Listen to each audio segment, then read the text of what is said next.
హిజ్రత్ ప్రయాణంలో మహాప్రవక్త ముహమ్మద్ సల్లం గారు వెంట ఉన్నవారు ఎవరు? అబూబకర్ సిద్దిక్ రజల్లాహు అన్హు గారు. చంద్రుడు రెండుగా చీలిపోయినప్పుడు భాగాలుగా విడిపోయే మహిమ మొజీజా ఎలా జరిగిందంటే, మక్కా వారు దైవప్రవక్త ముహమ్మద్ సల్లం గారితో మీరు నిజంగా దైవప్రవక్త ముహమ్మద్ సల్లం గారే కనుక అయితే ఏదైనా ఒక మహిమ చూపించండి అని కోరారు. అప్పుడు ప్రవక్త ముహమ్మద్ సల్లం గారు ఒక దువా చేశారు అల్లాకి. తర్వాత అల్లా యొక్క అనుగ్రహంతో వేలుతో ఇలా సైగ చేస్తారు. చేయగా కొంతసేపు ఆ యొక్క చంద్రుడు రెండుగా విడిపోయిందని ఈ యొక్క మహిమ అప్పుడు జరిగిందని చెప్పడం జరుగుతుంది. ఇక మరియు ఇస్రా మరియు మేరాజ్ అంటే ఏమిటి?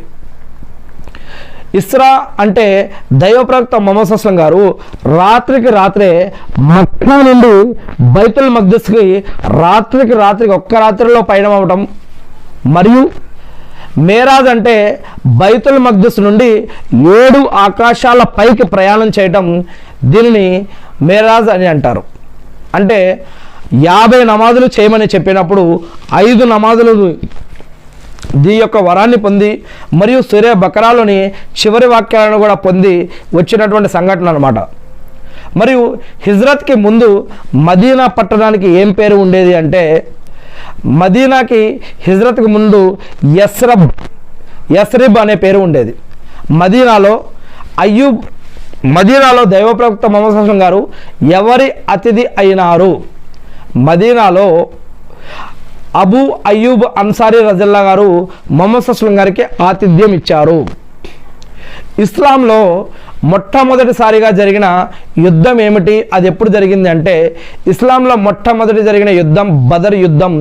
ఇది హిజ్రత్ శకం 2వ సంవత్సరం రంజాన్ మాసంలో జరిగింది. ఇక బదర్ యుద్ధంలో ముస్లింలు మరియు కొంతమంది అవతల వారు కూడా ఉన్నారు. వారి సంఖ్య మరియు ఎవరికి విజయం లభించింది అంటే, ముస్లింల సంఖ్య 313 మరియు అవతల వారి సంఖ్య 1000. విజయం అల్లా సహాయంతో ముస్లింలకు లభించింది.